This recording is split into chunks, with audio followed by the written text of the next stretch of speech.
न गुरोः अधिकं तत्त्वं न गुरोरधिकं तपः तत्त्वज्ञानात् परं नास्ति।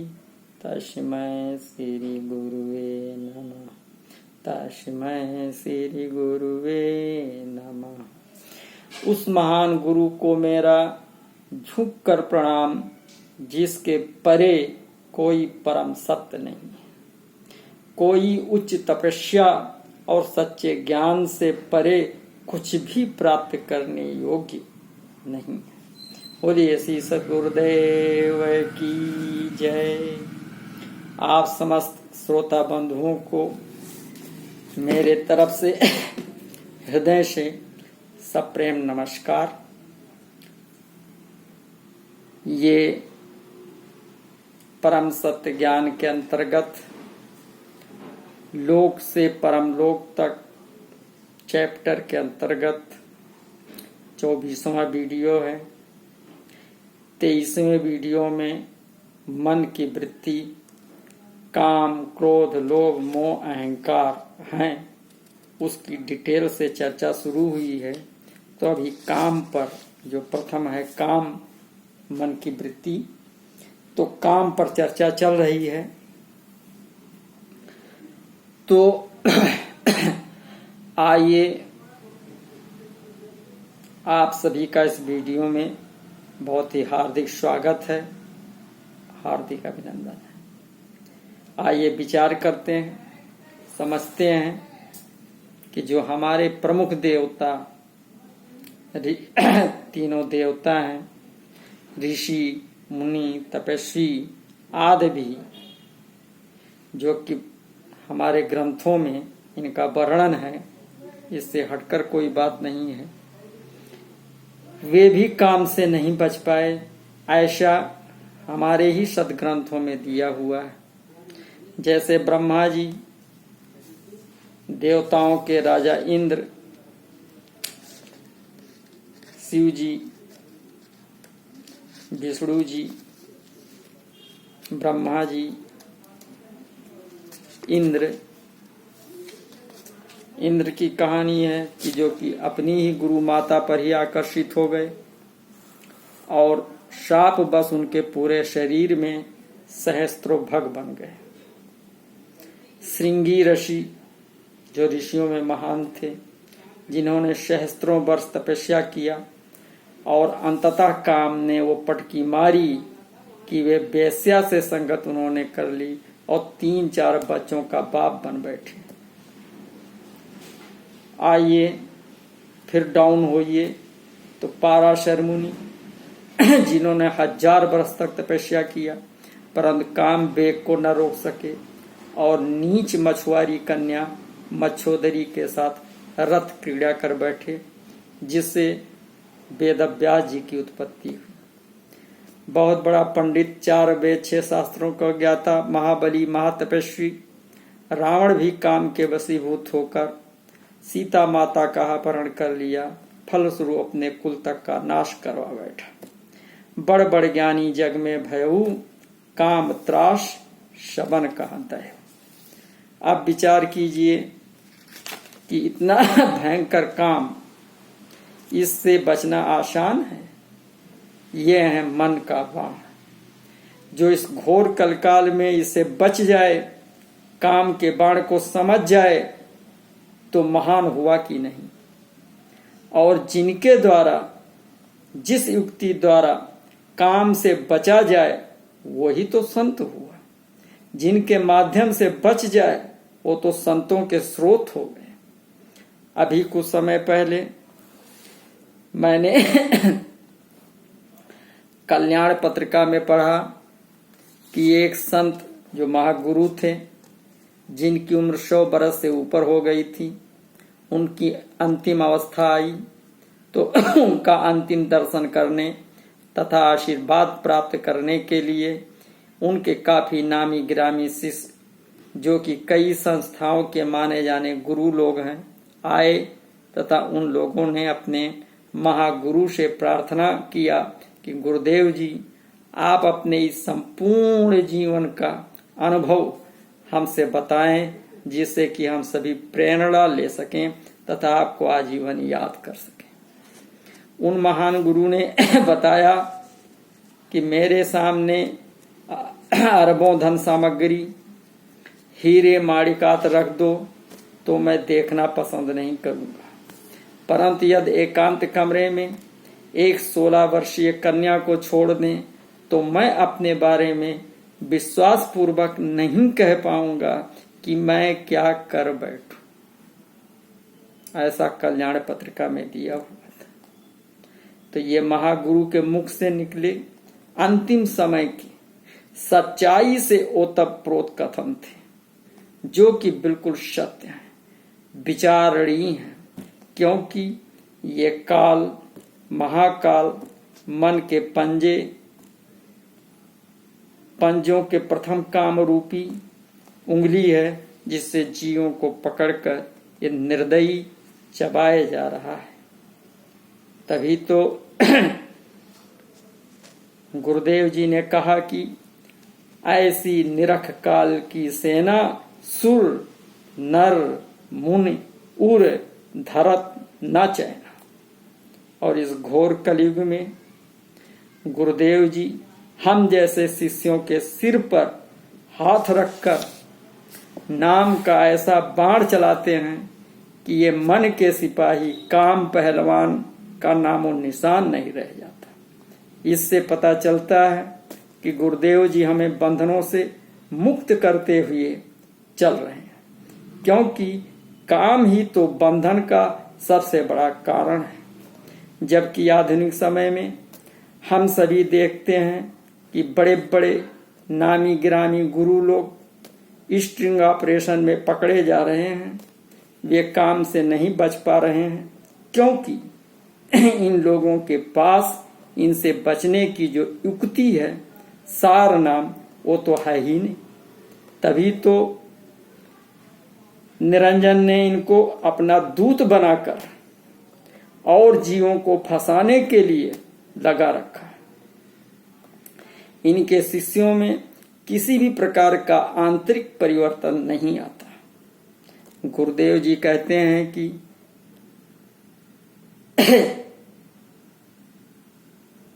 जो अनुभव हम लोगों को प्राप्त हो रहा है वो पूर्णतया सत्य तथा चूंकि अनुभव है इसलिए परखा हुआ है।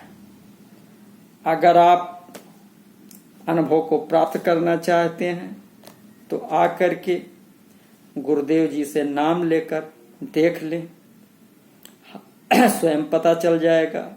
हाथ कंगन को आरसी क्या।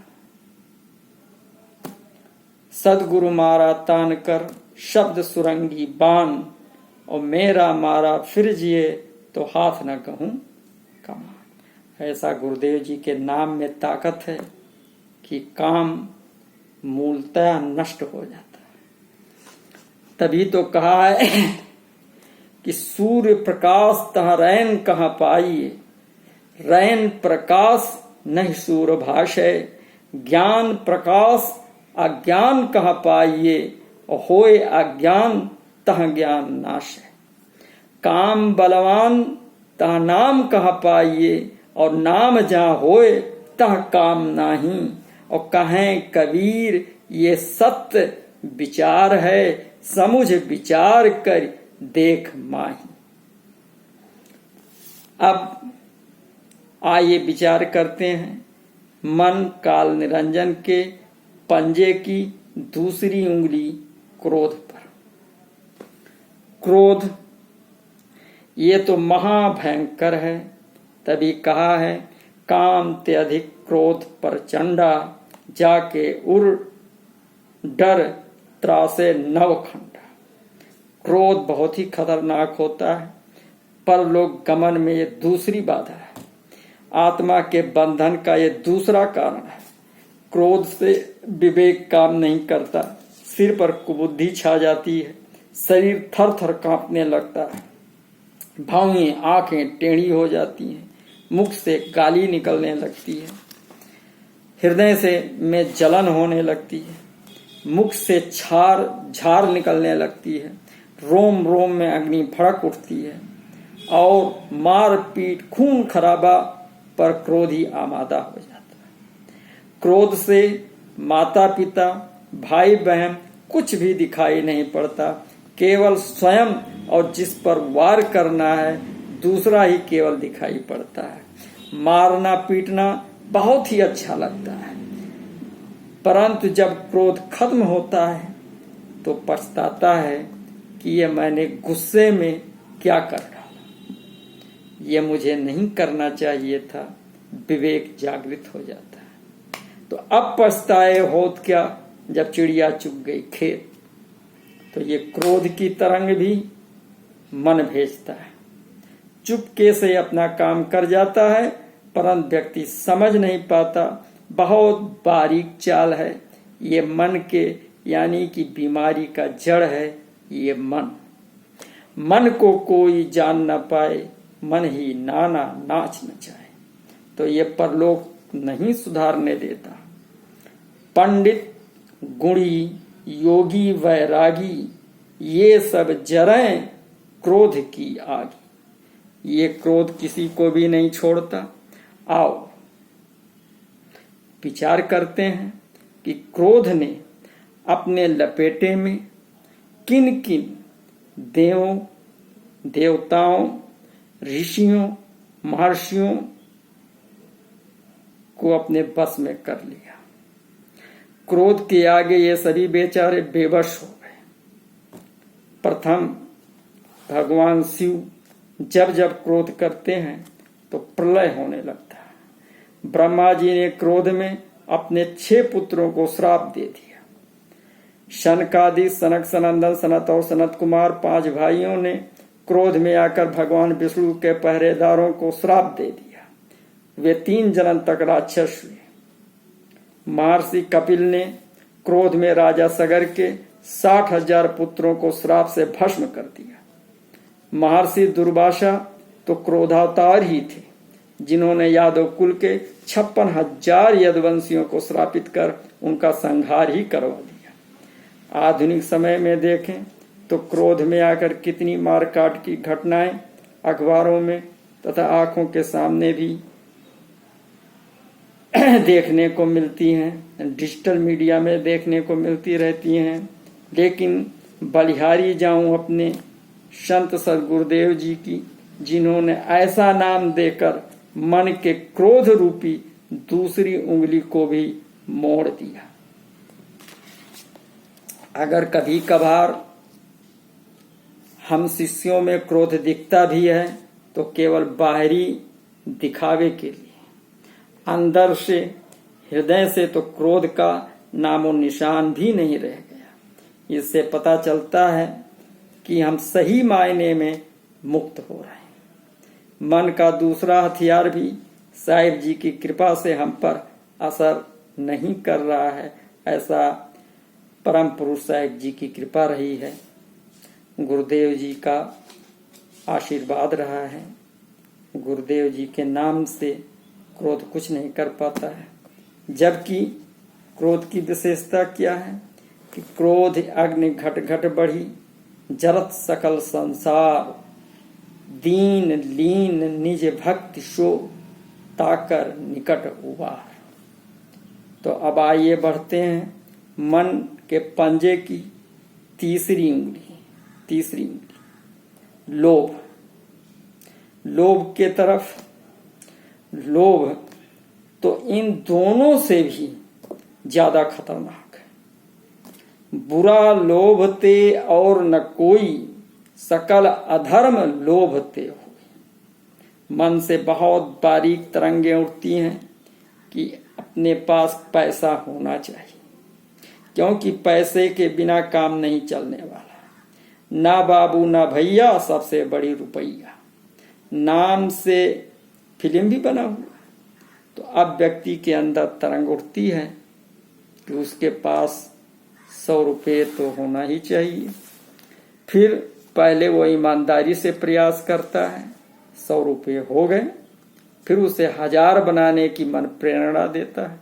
चलिए किसी उद्यम से 1000 भी हो गए, फिर वो 1,00,000 बनाने की जुगत में लग जाता है।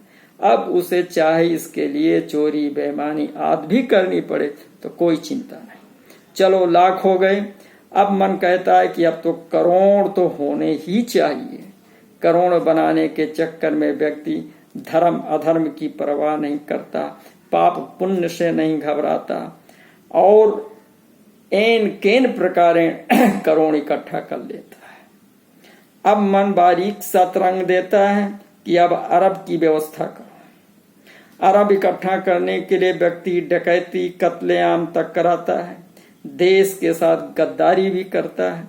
आधुनिक समय में इन्हीं कारनामों से पूरा डिजिटल मीडिया अखबार भरा पड़ा रहता है। इस प्रकार लोभ बढ़ता ही जाता है। ज्यों ज्यों लोभ मिले नवखंडा, त्यों त्यों लोभ भयो प्रचंडा। और इस कारण व्यक्ति बहुबंधन से बंध जाता है। तभी कबीर साहिब जी ने कहा कि कामी नर बहुत तरे क्रोधी तरे अनंत और लोभी बंदा न तरे कहें कबीर सिद्धांत। लोभ बहुत ही बुरी चीज है। लोभ से उसकी मनुष्यता छीन लेता है। तभी तो कबीर साहिब जी ने कहा कि भगत मुड़िया जटाधारी ज्ञानी गुणी अपार खट दर्शन भटकत फिरें एक लोभ की लार। लोभ ने इन सब की लुटिया डुबा दी। आधुनिक समय में कितनी बड़ी बड़ी धार्मिक संस्थाएं भरी पड़ी हैं और आप उन पर गहराई से अध्ययन करें तो पाएंगे इनमें कितना लोभ और लालच भरा पड़ा है। ये शिष्य को चूस ही डालते हैं और शिष्य बेचारा गुरु साधु सन्यासी समझकर अपनी क्षमता से कहीं अधिक मजबूरी तथा डर के मारे गुरुओं को सौंपता जाता है तथा ये तथाकथित गुरु सब हड़पते जाते हैं। इन्हें शिष्यों पर तनिक भी दया नहीं आती। इस पर भी इनका पेट नहीं भरता है। कहते हैं कि ये रसीद ले जाओ, इससे जनता से पैसा मांग कर लाओ। फिर इससे भी नहीं अघाते तो वेबसाइट पर अपना अकाउंट नंबर देकर अपील करते हैं कि इस पर अधिक से अधिक दान दो। ये है लोभ। ये है मन के पंजे की तीसरी उंगली जिससे हमारी आत्मा को दबोचे हुई है, बंधन में डाले हुई है। दुनिया का जितना भी बुरा काम है सब इसी लोभ के कारण होता है और व्यक्ति अनजाने में इसकी दलदल में फंसता चला जाता है, धंसता चला जाता है। तभी गुरुदेव जी ने कहा कि गुरु लोभी शिष्य लालची दोनों खेलें दांव और कहें कबीर कैसे तरी चढ़ पत्थरे की नाव।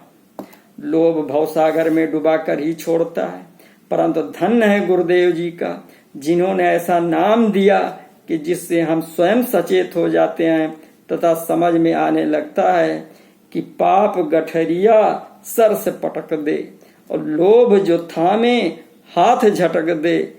सदगुरु नाम की पकड़ो कलाई रे तेरी बीती उमरिया।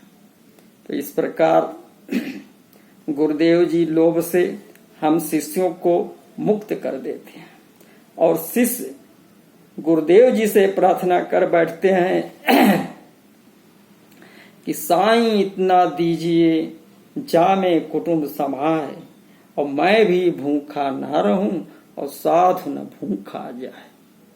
आइए अब आपको मोह से परिचय कराते हैं। ये और भी भयंकर है। मोह ये मन के पंजे की चौथी उंगली। इसमें बड़ी जान है। ये हजारों बंधन का बहुत बड़ा कारक है। यह परलोक गमन का बाधक है।